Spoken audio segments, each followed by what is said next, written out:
Bueno, hoy día vamos a desarrollar el tema número 18 en literatura, siendo el título El vanguardismo. El vanguardismo se presenta aproximadamente a inicios del siglo XX y se manifiesta a través, o mejor dicho, con la Primera Guerra Mundial. Todos sabemos muy bien que la Primera Guerra Mundial, digamos que fue un enfrentamiento bélico en la cual gran parte de Europa fue destruida y también se produjo la pérdida de muchas vidas humanas. Por este entonces, el mundo experimentó grandes cambios que afectaron en gran medida la forma en que los literatos veían y plasmaban la realidad. Subrayemos lo siguiente, ¿no? Subrayemos lo siguiente. Se inicia con la Primera Guerra Mundial. Subrayemos eso. Y las consecuencias que esta causó. Veamos un poquito el contexto histórico. En el siglo XX se presentan dos guerras mundiales y sus posguerras como consecuencia, inclusive hasta una guerra fría. La Guerra Fría es como decir un enfrentamiento bélico no declarado, ¿no?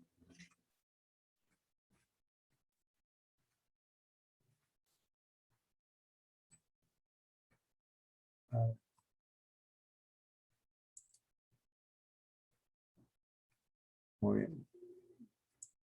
Por favor, enciendan sus cámaras. A ver. También la liberación de países y colonias. Hay que tener en cuenta de que por ese entonces algunos países pertenecían digamos, a la monarquía de algunos, ¿no? Por ejemplo, en el caso de Cuba y las Filipinas, aún mantenían el dominio de España, ¿no? Pero después ellos logran su independencia y empieza también un enfrentamiento contra el dominio de Estados Unidos y la Unión Soviética, ¿no? Entonces, eso podemos definir los cuatro contextos, ¿no? La presencia de dos guerras mundiales y sus posguerras, la liberación de países y colonias en el mundo, en un caso puede ser lo que es hay, Filipinas y Cuba, en el otro lado del mundo, Sudáfrica, dominio hegemónico de Estados Unidos y la antigua Unión Soviética. Eso, digamos, es la manifestación de lo que se refiere el vanguardismo, ¿no? El vanguardismo se manifiesta a través de la experimentación verbal, nuevas técnicas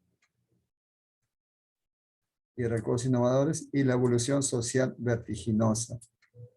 ¿Qué quiere decir vertiginosa? Que muy cambiante, ¿no? Ante la situación. Digamos, imagínense ustedes vivir en una época de guerra y sobre todo dos guerras mundiales, más las consecuencias de ello. Imagínense pues dos bombas atómicas, Hiroshima y Nagasaki, ¿no? ¿Cómo afectó eso la visión global, ¿no? de una guerra, ¿no? De esa magnitud, ¿no?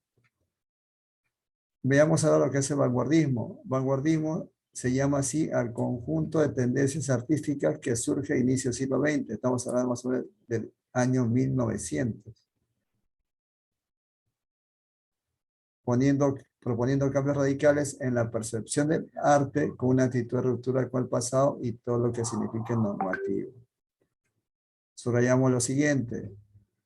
Comprende toda manifestación artística que inicia nuevos caminos estéticos y propone nuevos cánones y artes humanas. Eso podría decirse que es lo que se expresa como el vanguardismo. Si bien es cierto que se producen esos cambios estéticos, en el caso de la literatura se desenvuelve en todos los géneros literarios. Dentro del vanguardismo están las tendencias, el futurismo, en la cual se considera a la máquina como el máximo exponente de la belleza. Hay que acordarnos que en el año 1929 se produce la gran crisis económica, ¿no? Pero antes de ello, o sea, me refiero a la gran crisis económica mundial, pero antes de ello se había producido la segunda revolución industrial, ¿no? En la cual las máquinas empiezan a desarrollar mayor cantidad de producción a diferencia de lo que antes hacían, ¿no?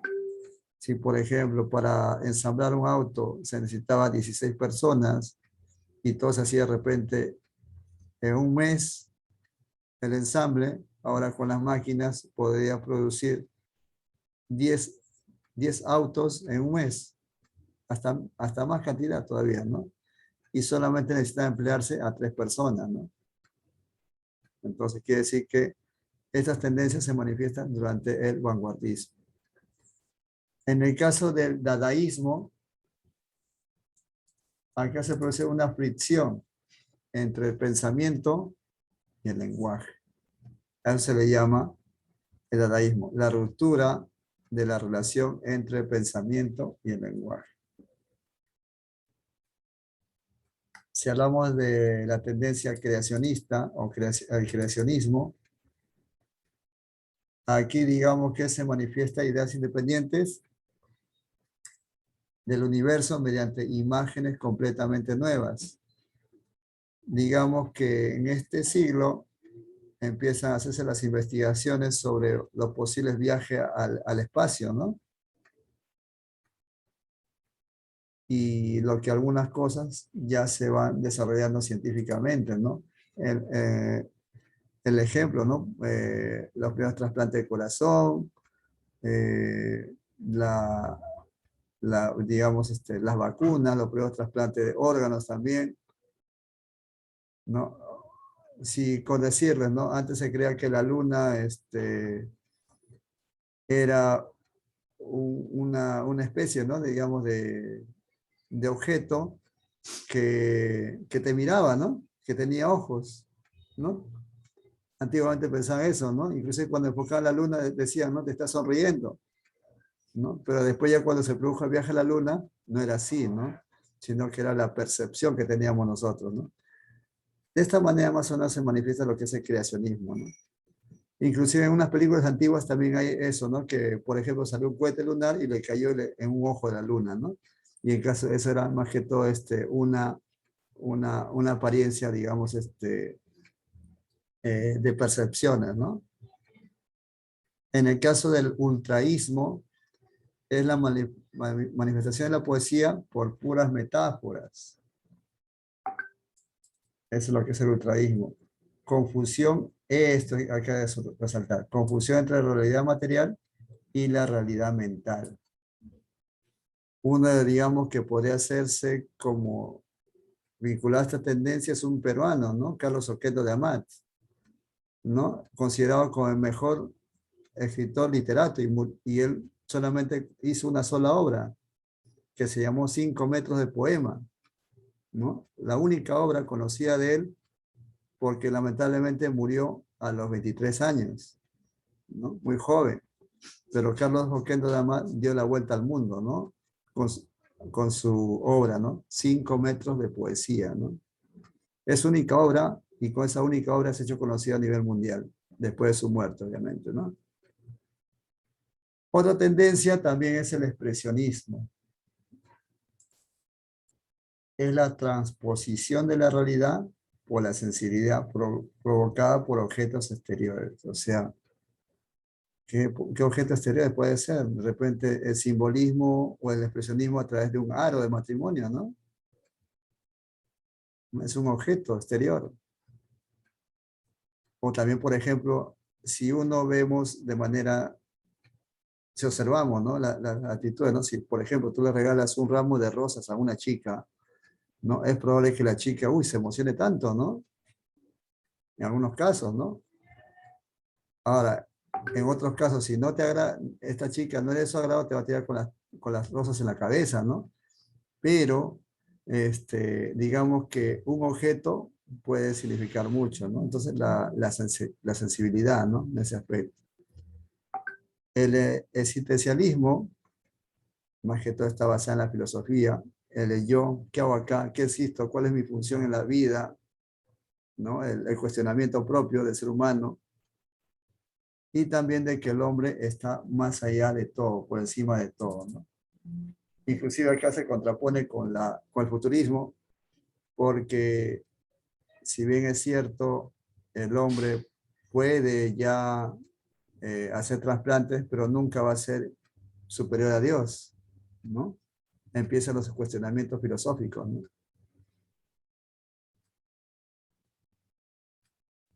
Muy bien, vayamos a la siguiente columna y vamos a ver aquí la vanguardia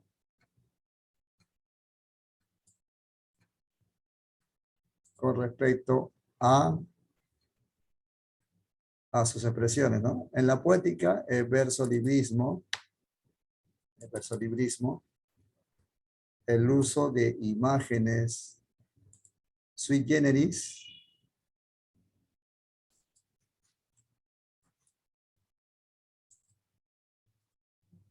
el cultivo de caligramas. Mira, justamente estaba hablando de Carlos Oquendo de Amat y Carlos Oquendo de Amat, él desarrolló lo que son los caligramas. También la tendencia a la economía expresiva. Eso con respecto a lo poético. Ahora, me pregunta acerca del versolibrismo. ¿Qué es eso? Bueno, el versolibrismo, digamos que es parte de la tendencia, pero aquí se rechaza lo que son los elementos como la métrica, la uniformidad y la regularidad en la construcción de los versos. Digamos que es eso lo que significa versolibrismo. Rechazar los elementos propios de la métrica. Quiere decir que el poeta no se somete a las leyes establecidas, sino que digamos que emplea una total libertad para la creación literaria. Ahora, si hablamos en el aspecto de ese tema, podemos también entender, perdón, el uso de imágenes, sui generis. Digamos que el término sui generis quiere decir que es un concepto muy peculiar. Quiere decir que el uso de imágenes es totalmente distinta a lo que ya presentaba en ese entonces, ¿no? Eso quiere decir uso de imágenes sui generis. Con respecto a la narrativa, el flashback. ¿Y qué es el flashback? ¿Alguna pregunta, alguna idea que tengan ahí sobre lo que es el flashback?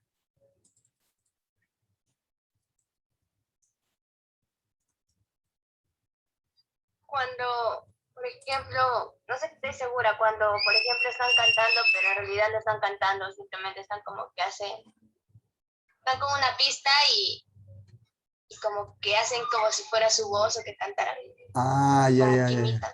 Ah, ya, ya, ya, ok, ok. Ahora sí, como estés moviendo solamente los labios y sale el audio. Algo así me dicen. Sí, Ya, bueno. Eso no se podría hacer, ese tiene otra denominación, no es el flashback. Pero se llama, no, Playback se llama. playback, correcto. Muy bien, Piero. Piero está atento. Playback, muy bien. El playback es eso. A ver, el flashback, estamos hablando del aspecto narrativo. Quiere decir que, por ejemplo, te están contando la historia, ¿no? Por ejemplo. Por ejemplo, y Luis salió con destino al campo y en ese momento vio que unos niños pasaban por su delante. Se quedó parado y de un momento a otro empezó a recordar cuando él era pequeño y estaba jugando con su hermano. Y empieza a recordar. Entonces, el flashback quiere decir que se utiliza en la narrativa con la finalidad de que el personaje o cualquiera de los personajes, que sea principal o secundario, realice un recuerdo. Pues dice flashback. Back significa atrás. Flash significa una imagen del momento, pero hacia atrás, hacia un recuerdo. Eso quiere decir cuando nosotros hablamos de flashback. ¿Me entendieron, chicos?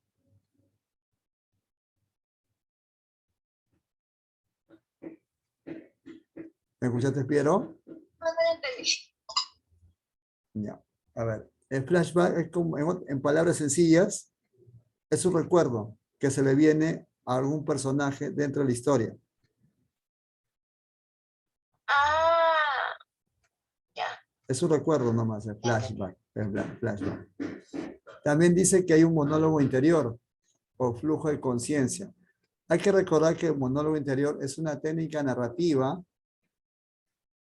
en la cual uno o varios personajes se expresan sin que tengan que intervenir el narrador. O sea, por lo general el narrador cuenta, ¿no? Y bueno, y María salió ofuscada tras la pelea con Luis, por decir, ¿no? Eso no existe. Eso no existe en lo que es cuando se usa el monólogo interior. Ahí solamente describe lo que el diálogo y digamos, y la narración misma que hace que uno interprete que el personaje está contando su historia. No interviene aquí un narrador. Quiere decir que el mismo personaje lo narra ese suceso en primera persona y en esa primera persona se va a entender el pensamiento del personaje. Quiere decir que el lector se mete dentro de la lectura como si fuese parte de esa historia. O sea, esa es una técnica nueva, un monólogo interior quiere decir eso, ¿no? Que hace que el personaje se inmiscuya, se meta como una parte más de la historia. O sea, son técnicas, digamos, modernas. ¿Me entendiste? Interesante. Sí, esta parte de lo que es la literatura contemporánea es así, ¿no? Es así. Yo leía y te metías en los pensamientos del mismo personaje. Claro, ¿no? Digamos que en la vanguardia se desarrolla este tipo de técnicas, ¿no? Que en realidad rompe esquemas. Y eso es parte a raíz de de las dos guerras mundiales, ¿no? Cómo es la mente del ser humano y sobre todo la especialidad de los escritores, ¿no? Para poder desarrollar esto, ¿no? A ver, cuando hablamos de tiempo circular, aquí nos vamos a referir también a Borges, ¿no? Borges es un escritor muy reconocido. En el caso de Borges, podemos decir que en la literatura, lo que se dice tiempo circular quiere decir que el tiempo es cíclico, ¿no? Y quiere decir que es cambiante. El tiempo se desarrolla a través de la historia humana, o sea, como si no cumple lo que dice, ¿no? Niñez, juventud y adultez, por decir, ¿no? Eso quiere decir que la historia es cíclica, cambiante.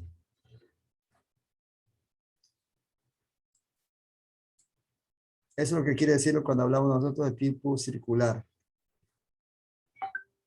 Otro ejemplo podría ser, repete, ¿no? Es cuando también una obra se presenta una misma acción que la inicia y la finaliza. No sé si han leído ese cuento de Julio Ramón Ribeiro, que utiliza mucho esto, la parte del tiempo circular. O sea, él emplea el inicio, ¿no? Que, bueno, él estaba subiendo en el tranvía y en el tranvía se sienta en un lado del tranvía, ¿no? Y ve que a unos metros una persona de igual similitud lo queda mirando. Él en un momento no le llama mucha atención, pero se da cuenta que era una persona similar a él, era su idéntico. Y eso le hace pensar, ¿no? De que todos tenemos una persona gemela en alguna parte del mundo, que por alguna otra razón nos está buscando. Y ese quedó con esa duda, pensando, hasta que el tipo, que era casi su misma fisonomía, se bajó. Entonces, al ver eso, reacciona recién ahí y trata de bajarse. Se baja del siguiente paradero y quiere seguirlo, pero ya no lo encuentra. Y entonces él pasa un montón de cosas preguntando ahí dónde había visto, si había visto a esta persona o no. Y la gente, pero si eres tú. Y entonces por ahí llega a entenderse de que este es una persona que se dedica a tal cosa, que para viajando así, a tal sitio, y total, que se desarrolla toda la historia, y en el final, la historia culmina con el inicio. O sea, después de tantos hechos, tantos momentos que él ha vivido, yendo a un bar, yendo de repente buscando por aquí, por allá, en diferentes lugares, él en el final dice, bueno, ahora me voy a trabajar. Ya dejaré de hacer esto y me voy a trabajar. Y con ese pretexto de ir a trabajar, va, se sube al tranvía, se sienta nuevamente y vive la misma historia nuevamente. Por eso que también dicen que uno, a veces cuando se despierta, dice, no, pero esto ya lo he vivido. No sé si les ha pasado a ustedes. Eso se llama cuando se refiere el tiempo circular, ¿no? Entonces, esa también es otra técnica empleada en la narrativa, ¿no? Muy importante tener en cuenta. Mira, qué cosas estamos viendo acá hoy día. Cosas interesantes, creo. A ver. Y lo otro es la perspectiva múltiple. ¿Qué entendemos por perspectiva nosotros?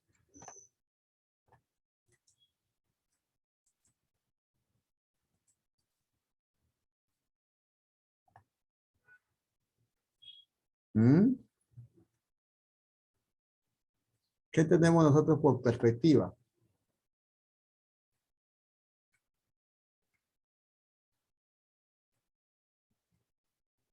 Mi estimado Piero, ¿usted qué entiende por perspectiva?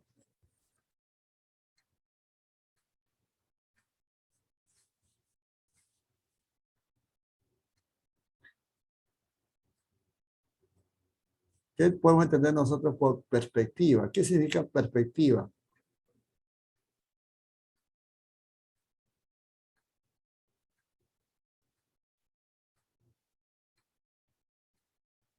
A ver, cuando hablamos de nosotros de perspectiva múltiple, quiere decir cuando dos o más personajes dentro de una historia se refiere al mismo hecho,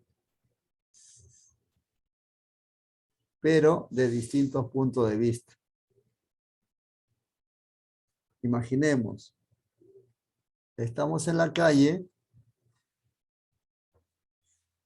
y un señor que llega de viaje con sus maletas pesadas baja de un auto.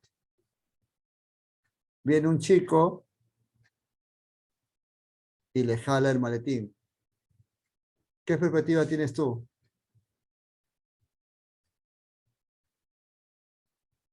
Primero que nada puede ser, ¿no?, que sea un ladrón.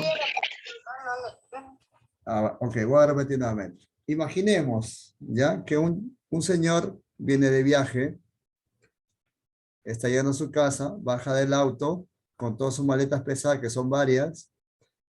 Viene un chico que él no conoce y le jala el maletín y lo coloca a unos metros cerca de él. ¿Qué perspectiva tienen ustedes de ese acto?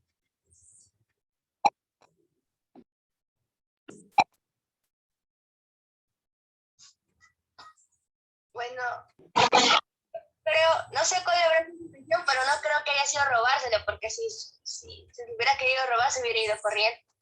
Claro, ¿no? Esa es la perspectiva que tú tienes. Pero de repente la perspectiva del señor que está ahí, me ha querido robar.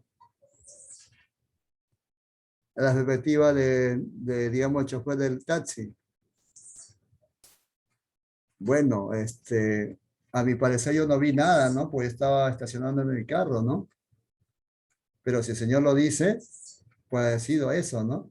Pues el señor yo le he traído. El chico se defiende. No, señor, yo quería ayudarle. En cambio, él le dice, no, usted es un ladrón. La mamá del hijo le dice, no, mi hijo es inocente. Él le ha querido ayudar a usted. La esposa que está en la puerta esperando, no, él vino y le arranchó su maletín. Entonces, cada uno tiene una perspectiva, digámoslo así, ¿no? Entonces, la perspectiva múltiple es eso, cuando varios personajes se refieren a un mismo hecho, pero de distintos puntos de vista. Eso se refiere cuando nosotros hablamos de perspectiva múltiple. ¿Les quedó claro?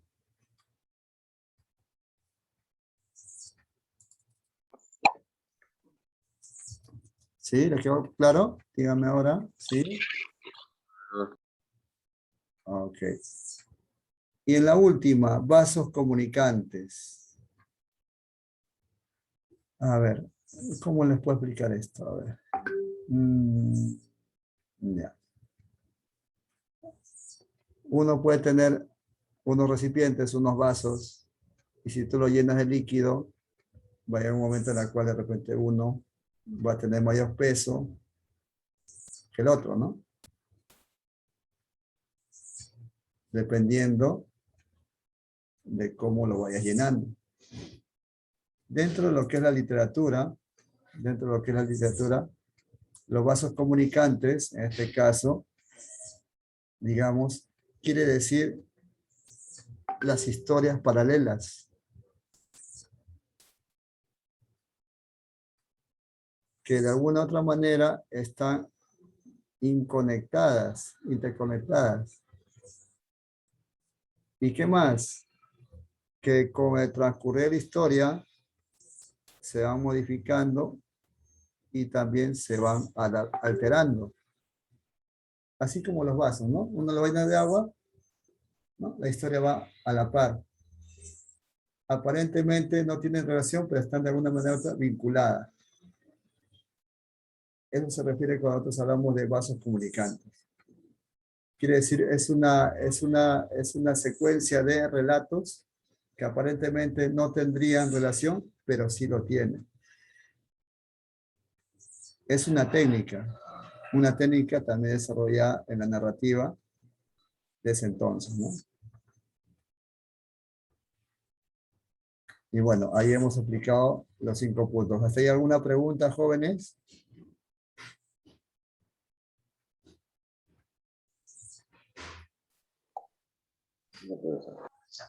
Muy bien. Veamos los representantes.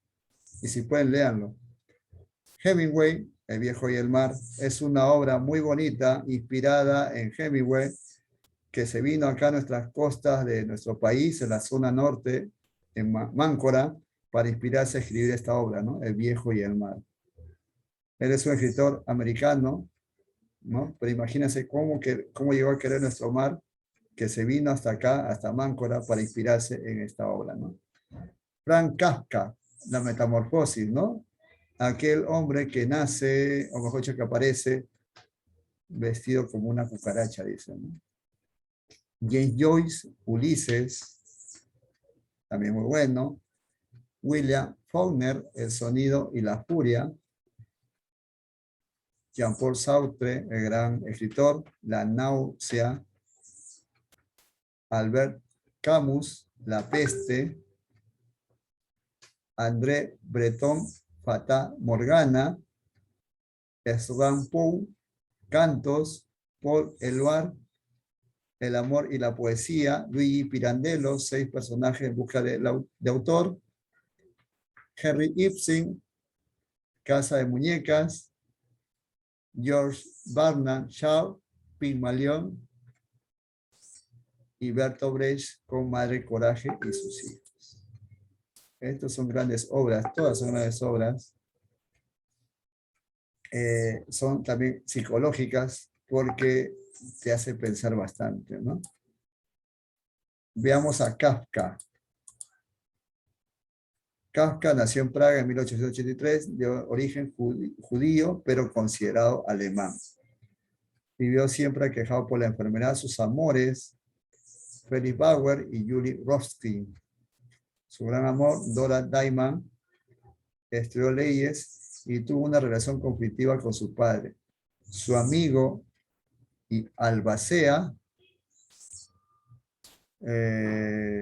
fue Masbru, muere en una clínica cercana a Viena en 1824. Bueno, fue de tipo expresionista dentro del vanguardismo, confronta la realidad con lo absurdo, planteó la libertad como una instancia inalcanzable y recibe la influencia de Kierkegaard.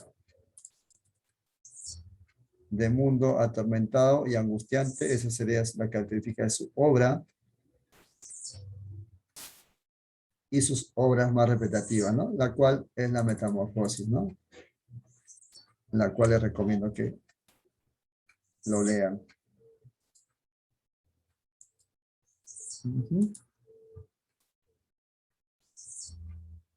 Bueno, léanlo por favor la Metamorfosis